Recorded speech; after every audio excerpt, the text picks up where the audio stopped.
이제 그렇게 만들어진 카스트 블럭을 가지고 이제 왼쪽에 보이는 장비로 깎는 거죠. 보통 병원에서는 한 4 마이크로 정도로 커팅을 진행을 하는데요. 여기서는 한 2.5 마이크로 정도로 진행을 해요. 그렇게 하는 이유는 워낙 부피가 많이 돼 있어서 너무 두껍게 깎으면은 이제 세포의 구조나 이런 것들이 잘 확인이 안 돼요. 그래서 저희는 2에서 2.5 정도로 기존 병원보다는 이제 상당히 얇게 깎는다고 보시면 될 것 같아요.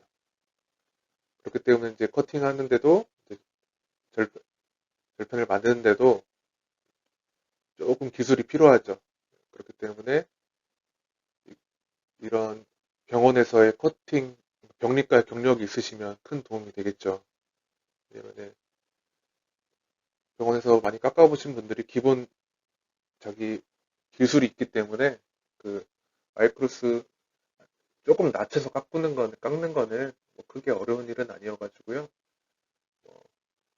혹시라도 너무 얇아서 안 깎이는 건 아니야? 이런 걱정은 안 하셔도 될 것 같아요. 보통 저희 직원들도 병리하시는 분들도 거의 병원에서 병리과 하고 오신 분들은 거의 없지만 그분들도 지금 다 잘 업무 수행하고 계시니까 마이크로스가 낮은 거에 대해서는 크게 어려움은 없는 것 같습니다. 그리고 그렇게 깎은 슬라이드를 유리 슬라이드에 붙여서 이제 염색을 진행하는 거죠. 염색은 목적에 따라서 다양하게 진행이 됩니다. 이 장비는 기본 염색 HN이라는 염색을 하는 건데 이제 이 염색의 목적은 크게 핵 구조를 보는 거죠. 핵이 뭉쳐 있는지 안 뭉쳐 있는지 이제 그렇기 때문에 거의 가장 기본적인 염색이라고 볼 수 있고요. 이거는 병원에서도 똑같다고 보시면 됩니다. 병원에서도 HN 염색 여기서도 HN 염색은 어, 기본적인 염색 방법이다 라고 보시면 될 것 같아요. 이전까지는 기본적으로 조직에 파라핀을 넣어서 붙여서 깎는 거였으면은 지금 왼쪽에 보이는 장비는 조직을 얼려서 깎는 장비입니다. 이거를 그렇게 하는 이유는 이제 지방굴을 보기 위해서 하는 장비인데요. 이거로 얼려서 깎은 다음에 생조직을 얼린 다음에 깎는 거죠. 깎은 다음에 지방 염색을 합니다. 지방 염색을 하게 되면 이제 지방구가 있다면 지방구들이 이제 구슬처럼 염색이 되는 거죠. 이거는 왜 중요한 과정이냐? 그 지방구들이 몸속을 흘러다니면서 어느 부분을 탁 막아버리면 그걸로 급사가 될 수 있기 때문에 지방구를 보는 거는 중요하고요. 지방구 같은 경우에는 예를 들어서 교통사고나 아니면 큰 손상 이런 게 있으면 지방구들이 몸속에서 형성이 됩니다. 그게 뭐 죽음에 이를 만한 상처들이 손상들이 아니었더라도 그 지방구들 때문에 돌아가실 수도 있는 거죠. 그렇기 때문에 저희는 부검이 온 분들 중에 어, 손상이 있는데 어, 크게 특정할 만한 사인이 없다. 그러면은 지방 염색은 필수로 진행하고 있습니다. 지방화된 세포를 보는 게 아니라 이제 지방구를 염색한다고 보시면 되고요. 지방구 염색하는 지방 염색도 있지만 뭐 다른 특수 염색들도 몇 가지 같이 진행을 하고 있습니다. 예를 들면 결핵이 있다. 결핵이 있으면은 그분의 폐 부분을 채취를 해서 그분을 그 조직을 잘라서 AFP 스테디를 하는 거죠. 결핵균 보는 특수 염색도 하고 아니면 GMS라고 해서 뭐 곰팡이균을 보는 검사도 하고 이런 거를 이제 다양하게 다 진행하고 있습니다. 그렇게 하게 되면 그걸로 이제 만든 것 자체로 끝나는 게 아니라 이제 오른쪽에 보이시면 저희 실험실에도 다 현미경이 있는데 제대로 작업이 됐는지 염색이 잘 먹었는지 확인을 해야 되기 때문에 저희는 이제 염색이 다 된 어떤 종류든 다 됐으면 이제 1차로 저희가 먼저 확인을 하는 거죠. 그리고 이 확인이 다 끝나면 이제 각 항목에 맞게 의뢰하신 법의관 선생님들에 맞게 분류를 해서 이제 법의관 선생님들한테 제공을 해드리면 그 법의관 선생님들은 병리학 지식에 맞게 이제 질병 판단, 사인 판단을 하시는 거죠. 이제 부검했던 결과 합쳐서 참고를 해서 아까 보셨던 모든 과들 저희가 부검을 하게 되면 모든 과들과 다 협업을 한다고 보시면 되는데 그 모든 과들에서 결과를 받아서 통합을 해서 그걸 바탕으로 이제 부검 감정서를 작성을 하시기 때문에 여기 국과수에 계신 법의관 선생님들은 와, 정말 노동력이 엄청나게 소모되고 계신 거죠. 전국에 몇 분이 계시지도 않기 때문에 한 분이서 거의 1년에 거의 수백 건을 담당하시기 때문에 어, 법의 조사관으로 일하는 저희들도 고생을 하고 인력 충원이 필요하지만 법의관 선생님들도 인력 충원이 꼭 필요한 부분이라고 생각을 하고 있어요.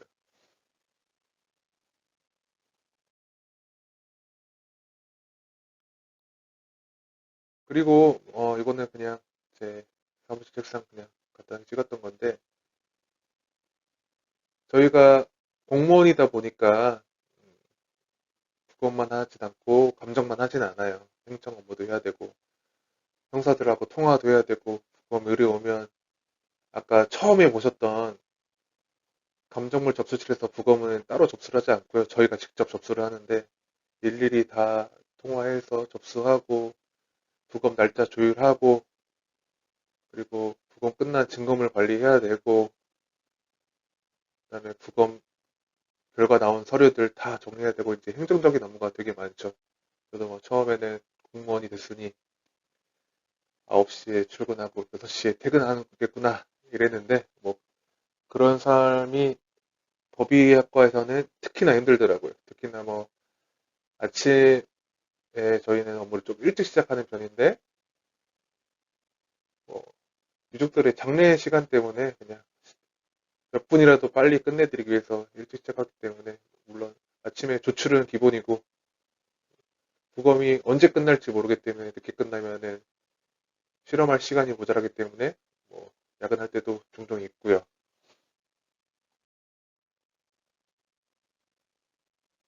다른 과에 일하시는 분들도 다 조금씩 다르지만 큰 틀에서는 다 공무원 생활을 하고 계시는 거기 때문에 감정, 행정 다 하고 계시니까 고생들 많이 하시니까 응원 부탁드리겠습니다. 그 공무원이라서 행정 업무로 끝나면 좋은데 여기는 또 연구원이기 때문에 논문 관련돼서 연구 활동도 좀 진행을 해야 하는 경우가 많습니다. 거의 필수라고 보시면 돼요. 그러니까 과별로 아니면 개인별로 연구 과제가 다 진행이 되고 있다고 보시면 됩니다. 연구 과제 저도 지금 참여를 하고 있고요. 다 설명은 못 드리지만 그냥 지금 보시는 표에 있는 거는 제가 다 찾을 수가 없어서 그냥 사이트에서 그냥 살짝 검색해서 KCI 검색해서 나온 몇 개만 그냥 추려봤는데요. 그냥 매년 그 연구 과제를 여기 있는 직원들은 다 참여를 해서 연구를 다 진행하고 있다고 보시면 돼요. 그냥 이 중에 그냥 간단하게 한두 개 설명드리면 맨 위에 있는 거는 제가 대학원을 졸업하면서 부검 관련된 논문을 썼는데요. 파라카트라는 농약이 있습니다. 되게 강력한 농약인데 조금만 마셔도 이제 사망할 수 있는 진짜 강력한 농약이에요. 근데 이게 너무 위험하다 보니까 나라에서 규제를 하는 거죠. 아, 이거 이제 팔지 마. 이제 이러는 상황이 됐었는데 그게 2010년도였어요. 그래서 그래요. 그 10년 기준으로 어떤 변화가 있을까? 농약으로 사망하시는 분들의 원인이나 아니면은 생존율이나 뭐 상태 이런 걸 연구했던 논문이었고요. 결국에는 결론을 살짝 얘기해 드리면은 어, 파라카트라는 농약이 없어졌는데 결국엔 다른 대체제가 나타났다. 어, 이렇게 보시면 될 것 같고 또 어떤 걸 설명드리면 좋을까? 트립타제라는 게 있는데요. 어, 벌, 벌, 벌에 쏘이면 이제 아나필락시성 쇼크가 오잖아요. 근데 그 벌이 아니더라도 그런 쇼크가 오는 경우가 종종 있는데 그 쇼크를 증명할 검사법이 그렇게 많지는 않았었어요. 그래서 과연 유용한 물질이 뭐가 있을까 해서 찾게 된 게 트립타제였고 그게 다행히 유용성이 있어서 진짜 논문이나 연구 결과도 잘 나왔고 해서 결국에는 저희 국가수에 트립타제라는 검사가 생겼습니다. 이제 연구를 하다 보면은 연구를 통해서 새로운 감정 기법도 개발하게 되고 아니면 통계를 통해서 이런 양상이 있으니까 통계청하고 조율해서 이런 상황이다. 보건 관련돼서 이런 조치가 필요하다. 이렇게 의견도 제출할 수 있고 그렇기 때문에 국가수련 기관이 어, 꼭 수사, 과학 수사라는 영역이 아니라 특히나 법의학에서는 보건에도 큰 역할을 하고 있다고 생각하시면 좋을 것 같아요.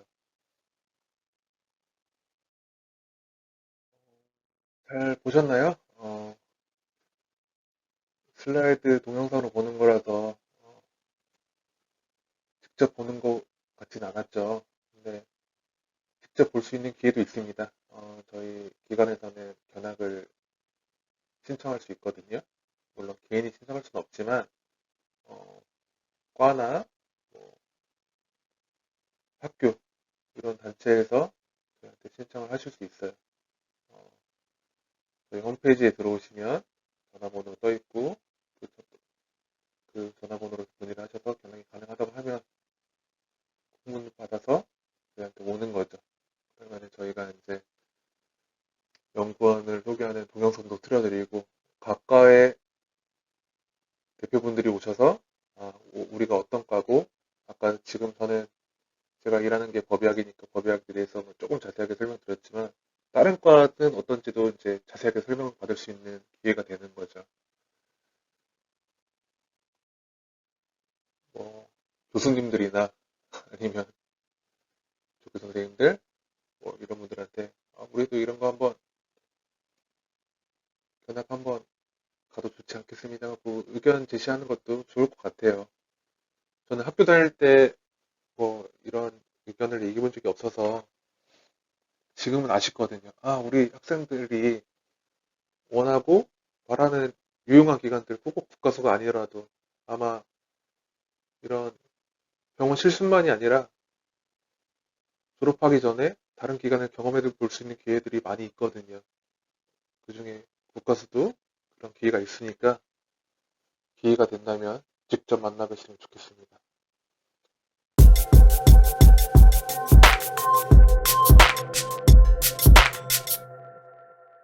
아까 국가수 기관에 대해서 설명을 드리면서 대충 설명을 드려서 중복될 수도 있지만 저희가 보통 임상병리를 전공했던 분들은 여기 오게 되면 이제 법의조사관으로 일을 하게 됩니다. 법의조사관은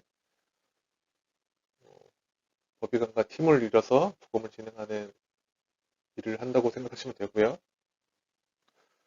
부검에는 뭐 해부를 하는 것도 부검이지만 뭐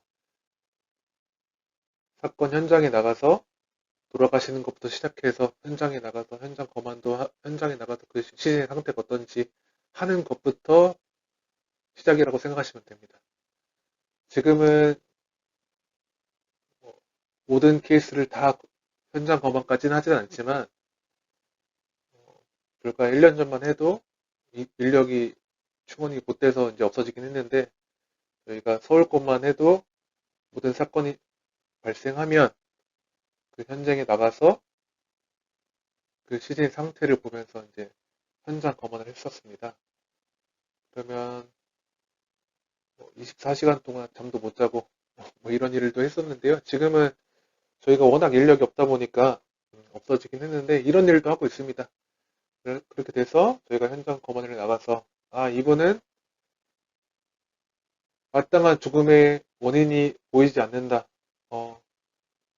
그러면은 부검을 진행하는 거고, 아니다. 이분은 지병도 있으셨고 지금 가족들 목격자도 있고 해서 충분한 합당한 병사가 확인이 된다. 그러면은 부검이 진행이 안 되는 경우도 있고요. 물론 그 경우에도 아까 저희 국가수가 뭐 행정부검, 사법부검, 병리부검 다 했다고 했듯이 유족분들에게 뭐 보험이 들어있다. 그래서 이 분의 사인을 꼭 알아야 된다. 이런 부검이 진행되는 경우도 있는 거고요. 그래서 부검이 오게 되면 저희는 이제 부검실에 들어가서 부검을 진행하게 되는 거죠. 방금 전에 뭐 영상 하나 보여드렸는데, 처음 입사하신 법의관 선생님들이나 조사관 선생님들은 다 그런 마음가짐으로 일을 하시는 것 같아요. 여기가 평범한 기관은 아니잖아요. 부검이라는 귀중한 일을 하기 때문에 되게 어려울 수도 있고 되게 낯설 수도 있는데 막상 지내다 보면은 다른 일반 회사에서 일하는 거랑 별반 다르지 않다고 생각하고요. 지금 이 챕터에서는 아까 다 말씀을 드려서 더 말씀드릴 내용이 없는 것 같고요. 이 영상을 보면서 제가 그래도 이곳에서 일하면서 우리 영역이 좀 더 다르게 발전이 될 수도 있겠구나 했던 게 있어서 보여드리려고 가져왔습니다. 소금밥을 먹이고 때리고 또 의붓자녀를 비정하게 죽음으로 내몬 계모가 있었습니다. 법원이 중형을 선고했습니다. 네, 무자비한 폭력과 학대에는 엄벌이 불가피하다. 이런 판단 때문입니다. 신윤정 기자입니다. 서울고등법원이 의붓딸에게 소금밥을 먹여 소금 중독으로 숨지게 한 계모에게 중형을 선고했습니다. 서울고법은 학대치사 혐의로 구속 기소된 51살 양모 씨에게 1심과 같은 징역 10년을 선고했습니다. 재판부는 양 씨가 나이 어린 딸을 학대하고 믿기 어려울 정도로 죄질이 나쁜 만큼 중형 선고가 불가피하다고 설명했습니다. 재판부는 그러나 양 씨의 학대와 딸의 사망 사이에 인과관계가 충분치 않다며 학대치사가 아닌 학대 혐의를 유죄로 인정했습니다. 양 씨는 지난해 12월 당시 10살 난 의붓딸에게 소금을 섞은 소금밥을 먹여 소금 중독으로 숨지게 한 혐의로 구속 기소됐습니다. 가르친다고 8살 난 아들을 베란다에 감금하고 폭행해 숨지게 한 계모에게도 중형이 선고됐습니다. 네, 이 건은 제가 2013년도 처음 국가수에 왔을 때 겪었던 사건인데요. 제가 직접 검사를 했던 건 아니고 제 바로 선임께서 알려주셨던 내용인데, 이게 어떤 사건이었냐면은 아이가 집에서 사망을 했어요. 근데 외상도 없고 부검을 했는데도 아무 사인이 나오지 않았어요. 장기도 괜찮고 학대당한 흔적도 없고 약물도 안 나오고 동물도 안 나오고 이런 상황이었는데 제 선배가 이제 전해질 검사를 한 거죠. 눈유리치액으로 아까 말씀드린 눈유리치액으로 전해질 검사를 했는데 소금 성분이 많이 나온 거예요. 나트륨, 소듐이라고. 근데 처음에는 이 사람이 아무렇지 않다면 나올 이유가 없잖아요. 그래서 검사를 잘못했나 보다. 재검을 했죠. 재검을 했는데도 똑같이 나와서, 이거 좀 뭔가 이상하다. 이거 왜 이러지? 해서 바로 이제 그 건을 담당했던 법의관에게 보고를 했고요. 그래서, 이거는 중대한 사안이다. 좀 자세하게 알아봐야 된다. 그래서 저희는, 이 사람은 소금 중독이다. 근데 이 소금 중독이 어떤 이유 때문에 발생한지 모르니 사인은 소금 중독이나 원인은 알 수 없다. 이렇게 결과가 나온 거죠. 결국에는 저희가 검사했던 결과를 가지고, 물론 그 결과로만 나간 건 아니죠. 소금 그 결과 아니면 다른 과에서 아무것도 안 나오는 결과 모든 걸 다 해서 나온 결과지만 그 결과를 통해서 사인이 나왔고 그 사인이 경찰에게 전달이 돼서 그 경찰들이 그 사인이 나올 수 있는 이유를 조사해서 지금처럼 그 아이의 부모가 학대한 정황을 알게 된 거죠. 이걸 보니까 사실 저도 처음에 병원에 있다가 여기 왔으니까 그냥 오는 검체들 검사만 하면 되겠지. 올라오는 조직들 그냥 슬라이드만 만들어주면 되겠지 하는 생각이 많이 있었어요. 몰랐으니까. 근데 이런 거를 딱 초반에 겪고 나니까 병원이랑 좀 다르게 내가 할 수 있는 영역에서 캐치할 수 있는 힘이 있구나. 되게 일례지만 내가 이거뿐만 아니라 다른 영역에서 조금 다른 일을 할 수 있겠구나.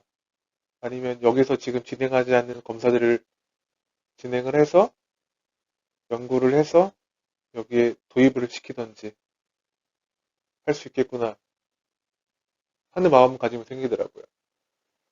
그래서 연구 열심히 했고요. 연구 열심히 하다 보니까 이제 같이 한 법의관 선생님과 함께 여기 검사도 하나 만들었고 그래서 되게 뿌듯하게 일을 했죠. 일을 하고 있고요. 근데 그 어디서 일을 하든 이런 마음가짐은 되게 중요한 것 같습니다.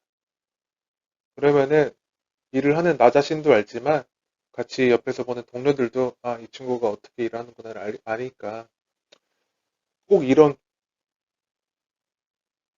딱 특출나는 계기가 아니더라도 누구나 조그만 계기에 있으면은 다르게 일할 수 있다고 생각하니까 지금 제가 겪은 이런 사례, 이런 경험 그냥 알고 가셔도 좋을 것 같아서 한번 소개시켜 드렸습니다. 자, 그렇다면 뭐 많이 궁금하신 내용이겠죠. 여기에 오기 위해서는 어떻게 해야 될 것인가? 뭐, 국가서에 오기 위해서뿐만 아니라 뭐 병원에 가기 위해서도 마찬가지고 뭘 준비해야 될 것인가? 저도 너무 어려웠어요. 막연하게 나는 학점도 좋지도 않고 영어 점수도 없고 어, 저희 학교가 나쁘다는 게 아니라 학교도 3년제고 도대체 무엇을 해야 될까 했었는데 이걸 처음부터 알거나 한 건 아니지만 시간 지나가지고 깨달아서 알게 된 결론을 조금 설명을 드릴게요. 우선은 저는 뭐 앞서 소개시켜드리진 않았지만 저는 졸업하고 나서 강북삼성병원에 있다가 대전 을지대학병원에 있다가 서울 성모병원에 있다가 이렇게 뭐 다양하게 왔다 갔다 했습니다. 그래도 뭐 다 대학병원을 가긴 했는데요. 뭐 제가 뭐 잘나서도 아니고 그냥 운이 좋아서 가긴 했는데 거기서 느꼈던 이제 대학병원이나 좋은 병원에 가기 위한 핵심은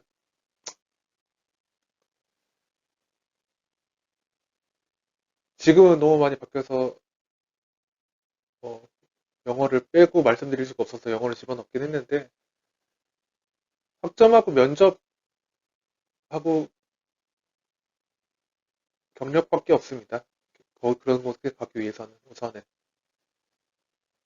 준종합병원이나 종합병원 이런 거는 대학병원에 갈 그 준비가 다 끝나시면은 이런 데 준비도 다음 종합병원이나 준종합병원 준비도 끝난 거라고 생각하기 때문에 그냥 대학병원 위주로 설명을 드릴게요. 학점 좋으면 당연히 좋습니다. 학점 저는 딱 중간 정도였는데요. 그냥 등수도 중간, 뭐 학점 중간이었는데 학점 좋은 친구들이 더 먼저 더 빨리 좋은 병원에 취직했습니다. 당연히 학점 본다는 얘기고요. 영어 점수도 마찬가지입니다. 영어 점수 높은 사람들이 더 빨리 취업했고 좋은 데 갔습니다. 저는 영어 점수가 없었지만요. 그래서 지금 생각하면 내가 영어 공부를 했으면 조금 더 좋은 병원에 갈 수 있지 않았을까? 아니면 조금 더 다른 길을 보지 않았을까? 했는데 결국에는 학점이 낮다고 해서 좋은 병원에 가지 못한다는 건 아니에요. 근데 학점이 낮으면 그 학점을 메꾸기 위해서 다른 데서 너무 열심히 해야 돼요. 남들하고 똑같으면 당연히 경쟁해서 이길 수가 없는데 학점은 학교 다닐 공부만 열심히 하면 어느 정도는 메꿀 수 있습니다. 물론 제가 막 4.5 막 이런 걸 바라는 건 아니고요.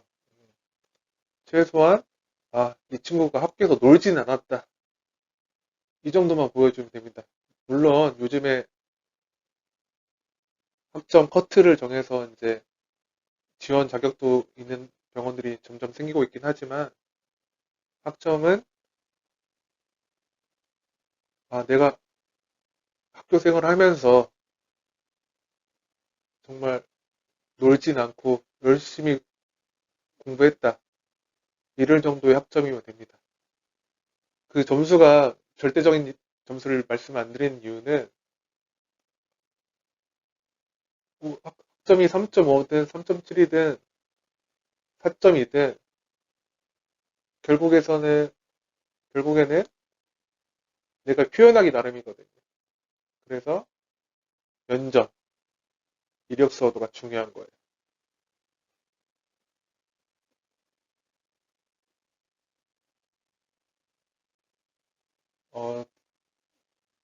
저는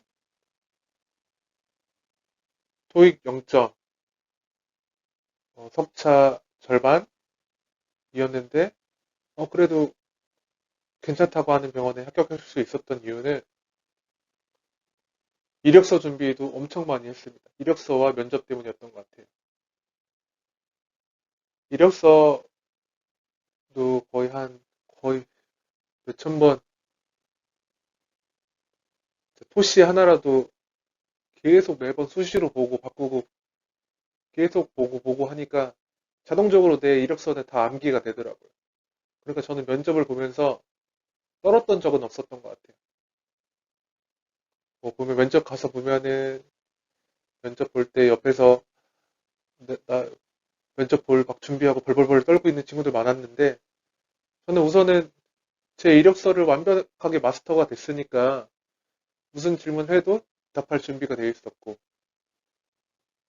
자기소개를 하더라도 내 이력서에 있는 내용 바탕으로 다시 말하면 되는 거여서 면접만 붙어주십시오 했던 기억이 나네요. 물론 이제 진짜 다른 병원들 이런 병원들도 있습니다. 학점 몇 점 이상에 영어 몇 점 이상 아니면 지원 못하는 병원도 많은데 그런 병원 아니어도 좋은 병원 많습니다. 그런 병원에서는 내가 어떻게 이력서를 쓰고 내가 어떻게 면접을 보고 하는지에 따라서 당락이 좌우된다고 할 수 있어요. 보면은 그런 경우 많이 있지 않으신가요? 누구는 어느 선배는 학점이 그렇게 안 좋은데 붙었어. 뭐 이런 이야기 많이 들어보셨을 거예요. 저도 예전에는 그러면 공부 안 해도 되나? 이런 생각을 했었는데 그분들은 다른 분들보다 이력서, 면접, 이거를 더 열심히 해서 그 학점을 메꾸신 거죠. 이걸 꼭 알고 계셨으면 좋겠어요. 제가 뭐 병원에서 정직도 해본 적도 없고 해가지고 이 말이 정답은 아니겠지만 지금 뭐 학점이 안 좋다고 해서 좌절하지 마시고 내가 영어 점수 없다고 해서 좌절하지 마시고 학점은 남은 기간 동안 열심히 해서 메꾸자. 영어는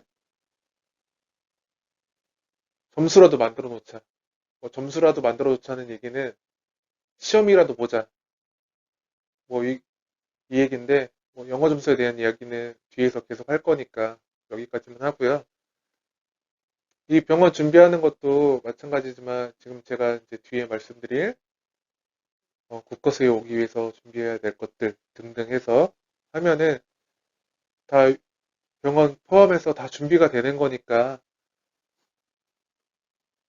그 국가수 들어오기 위해서 어떤 걸 준비해야 되는지 들으실 때 좀 더 유익 있게 들으시면은 도움이 될 것 같습니다. 국가수에는 저희가 올 수 있는 길은 저희 과에 한정해서 의료기술직과 보건연구직, 공무직이 있습니다. 뭐 다 법의조사관이라고 부르고요. 법의관을 제외한 인원들은 거의 법의조사관이고요. 의료기술직하고 보건연구직은 뭐 거의 같다고 보시면 되고요. 근데 모집군과 모집하는 대상이 다르기 때문에 조금 보실 필요가 있는데 결국 의료기술직은 말 그대로 그냥 공무원 의료기술직과 똑같다고 보시면 돼요. 의료기술에 관련된 면허증이 있으신 분들이 오는 건데 여기서는 임상병리사, 방사선사, 극소수인 측이공사까지 오실 수 있다고 생각하시면 되고 보건연구직은 이제 경력이 있는 분들도 들어오실 수 있지만 지금은 이제 그런 거는 거의 없는 것 같고요. 석사학위 이상인 분들이 보건이나 생명과학 관련된 분야를 졸업하고 나서 오시는 분야이고 공무직도 이름이 공무직이긴 한데 그냥 예전에 그냥 무기계약직으로 생각해서 저희랑 똑같이 조사관으로 일하신다고 생각하시면 되는데 공무직은 추천드리지는 않아요. 왜냐하면은 비슷한 일을 하는데 기왕이면은 의료기술직이나 보건연구직을 꿈꾸셨으면 좋겠습니다. 물론 이걸 꿈꾸기 위해서 공무직을 거쳐간다 생각하실 수도 있는데 그렇다면은 공무직도 생각해 보셔도 좋을 것 같습니다. 내가 경쟁력이 생기기 전에 공무직부터 하시는 것도 괜찮을 것 같습니다. 우선은 저는 여기 오기 위해서 이런 과정을 거친 건 아니지만 이런 과정을 거쳤었습니다. 우선 전문학사를 하고 나서 병원을 가게 됐는데 병원에서 일반 4학년, 4년제 나온 친구들하고 호봉이 다른 거예요. 이게 뭐지? 나는 공부 열심히 하고 지금 일도 잘하는데 왜 다르지? 그래서 그게 싫어서 일반 학사를 준비해서 진행을 했습니다. 일반 학사 저희 학교에서 했어요. 저희 학교 좋은 제도 있잖아요. 4학년 과정. 너무 좋습니다. 그런 거 꼭 딴 데 가지 편입 안 하셔도 돼요. 이런 거 해서 일반 학사 따시면 됩니다. 일반 학사 따셔가지고 석사를 가시던 아니면 계속 그냥 다른 곳에 편입을 하시던 이렇게 진행하셔도 되고 일반 학사를 취득하고 나니까 다른 길이 보이더라고요. 처음에는 취업만 생각했었는데 대학원을 한번 가볼까? 이 생각이 들더라고요. 근데 돈은 벌어야 되니 풀타임으로 못 가고 일을 하면서 대학원을 가게 되는 거죠. 그리고 나서 대학원을 졸업하고 나서 이 공채가 떠서 이 공채에 들어와서 이제 잘 다니고 있는 거죠. 그냥 저는 이거를 여기 오기 위해서 이거 한 거 아니지만 이곳을 준비하시는 분들의 코스더라고요. 지금 저희 학교 출신 임상병리사들은 저밖에 없어서 뭐 제가 정답은 아니지만 제가 겪은 내용들을 설명드리는 거니까 참고하셔서 들으시면 될 것 같고,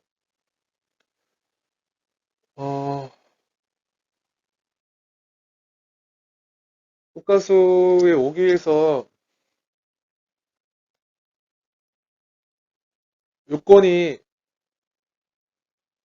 일반 학사 없어도 올 수는 있습니다. 네. 전문 학사 가지고 면허증 가지고 일정 경력 5년 정도 있거나 아니면 우대 요건에 해당하는 상황이 되면 올 수 있습니다. 우대 요건은 뭐 경사선사 경우에는 뭐 RI 면허증이라든지 이런 우대 요건들 아까도 이게 말씀드렸던 것 같아 있거나 이런 우대 요건이 있으면 올 수 있는데 그런 경우는 흔치 않다고 생각하시면 돼요. 올 수는 있는데 흔치 않으니 기왕이면 안전하게 준비하시는 게 좋죠. 아까 말한 대로 일반 학사 일하면서도 할 수 있으니까 지금 당장 그 취업하지 않고 학사라는 게 아니라 일도 하면서 경력도 쌓으면서 왜냐하면은 이 요건에 경력도 포함이 되니까 경력 5년도 필요하니까 경력도 쌓으면서 또 일반 학사도 취득하면서 하면은 일석이조인 거죠. 그러고서 자기 경력이 쌓여서 오면 좋지만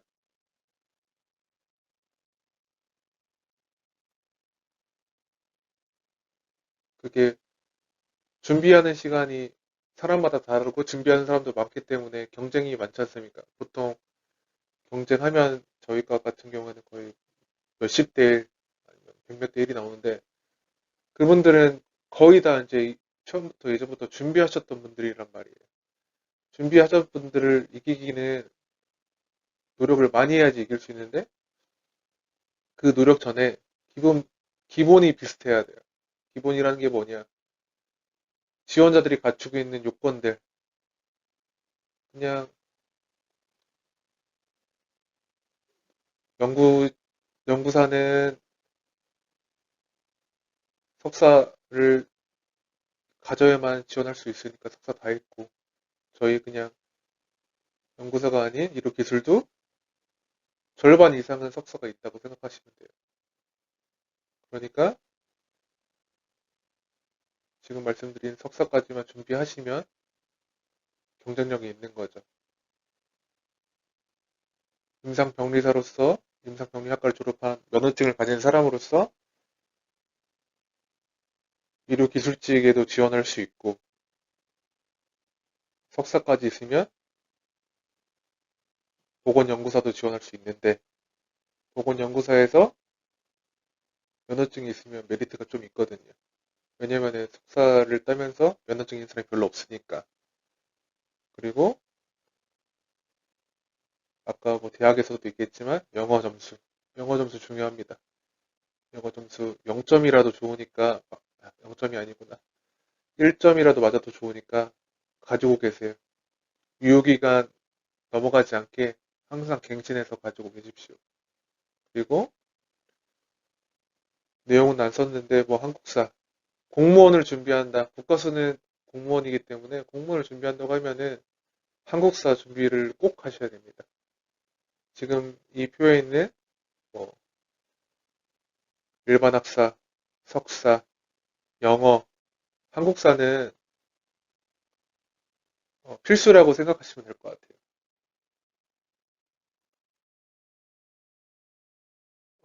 조금 더 알기 쉽게 이번에 올라온 채용 공고를 보고 설명을 좀 드릴게요. 이번에는 이루기술직은 뽑지 않았고요.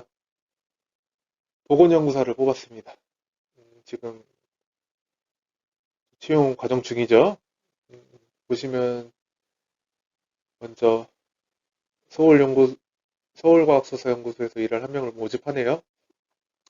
요즘에는 어느 지역에서 일할지도 다 정해놓고 뽑고요.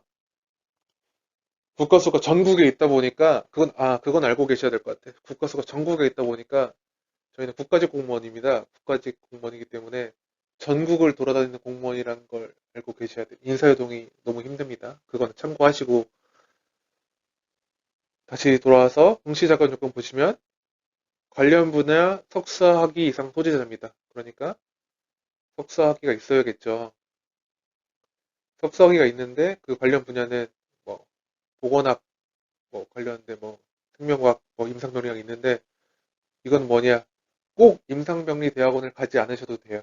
보건학 대학원을 가셔도 되고, 생명과학과 관련된 과만 가시면 됩니다. 그러니까 너무 대학원을 선택하실 때 나는 임상병리를 가야 돼! 이런 고집은 안 부리셔도 됩니다. 그리고 그 다음에 중요한 게 나옵니다. 우대사. 관련 분야 근무 경력자. 관련 분야라 함은 뭐 병리과가 될 수도 있겠고, 아니면은 대학교 교수님 밑에서 해부학 교실이나 법의학 교실이나 이런 교실에서 부검을 대학교 부검을 경험하신 분들이 될 수 있고, 카데바 이런 거 경험하신 분들이 될 수 있겠고, 뭐 관련 분야 연구 실적 이런 거는 뭐 석사학위를 따시면 다 연구를 해야 되기 때문에 이런 거는 상응하는 거라서 따로 설명 안 드리고요. 바로 밑에 보시면은 임상병리 면허 소지자가 있습니다. 아까부터 설명드렸는데 저희가 왜 석사를 따면 좋냐? 석사를 따고 임상병리가 있으면 가점입니다. 가점. 우대가 됩니다. 우대. 임상병리 졸업자들은 많지만 석사 졸업자 중에 임상병리사는 별로 없습니다. 석사를 졸업하고 임상병리사 면허증이 있다. 그러면은 남들보다 경쟁력이 조금 올라가는 거겠죠? 그리고 영어, 영어 점수 우수자, 그 다음에 한국사. 다 시험 공고에 나와 있습니다. 이렇게 다 나와 있기 때문에 꼭 영어랑 한국사는 하셔야 됩니다. 그리고 아까 얘기 말씀드렸듯이 영어 점수를 왜 꼭 저점이라도 1점이라도 받으라고 했냐? 지금 이 나온 표가 영어 검적, 영어 이제 성적 기준표예요. 이제 이걸 바탕으로 이제 내 이력서 점수가 매겨지는 거죠. 근데 보시면은 다 이제 시험별로 A, B, C, D 나눠지게 되는데 제일 중요한 건 D예요. D, 미응시. 이건 빵점입니다. 빵점. 근데 응시만 해도 C를 맞을 수 있습니다. C.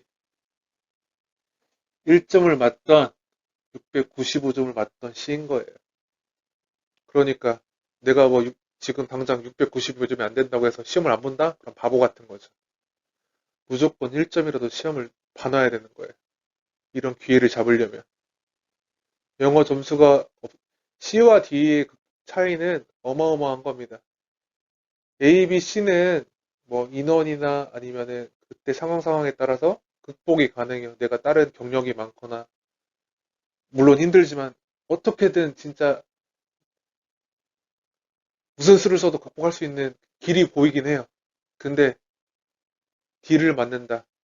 그러면은 이번 채용에서 떨어졌다고 생각하시면 됩니다. 그리고 채용 공고에 있는 설명인데요. 설명에 보시면은 뭐 용어는 아까 다 설명 나와 있는데 가점 보이세요? 만점에 2%. 한국사 검정시험 2급이면 만점에 2%를 가점을 줍니다. 가점에 2%면은 어마어마한 거거든요. 근데 보통 요즘에 공무원 준비하시는 분들은 거의 다 있어요. 근데 내가 이게 없다. 그러면 역시 이번 경쟁에서 나는 좀 힘들겠구나 라고 생각하셔도 뭐 틀린 말은 아닌 것 같아요.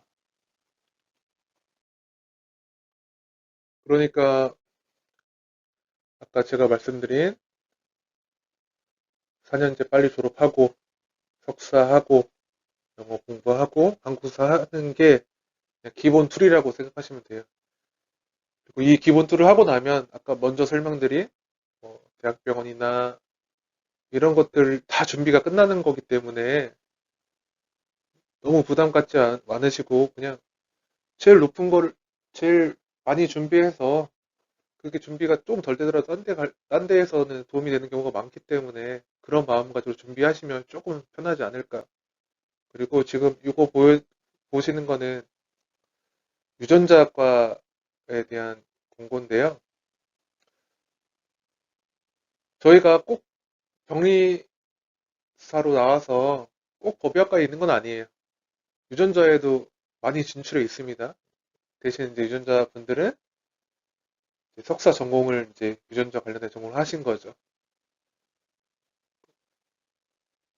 유전자를 전공해서 석사를 따면은 유전자도 올 수 있는 거예요. 근데 유전자 전공이라는 게 지금 보시면 이렇게 좀 관련 분야 막 등등등등 있지만 이것도 생명과학 분야인 거예요. 내가 보건학을 전공해서 세부 전공을 논문을 유전자로 썼다. 그러면은 유전자 전공인 거예요. 그러니까 석사학위에서 내가 관련 전공만 선택을 잘하면은 법의학과도 가볼 수 있고 유전자과도 가볼 수 있는 기회가 생기는 거죠. 이게 상당히 큰 겁니다. 내가 공부해서 다른 길이 보인다는 거 이걸 경험하시면 좀 더 열심히 공부하실 수 있으실 거예요.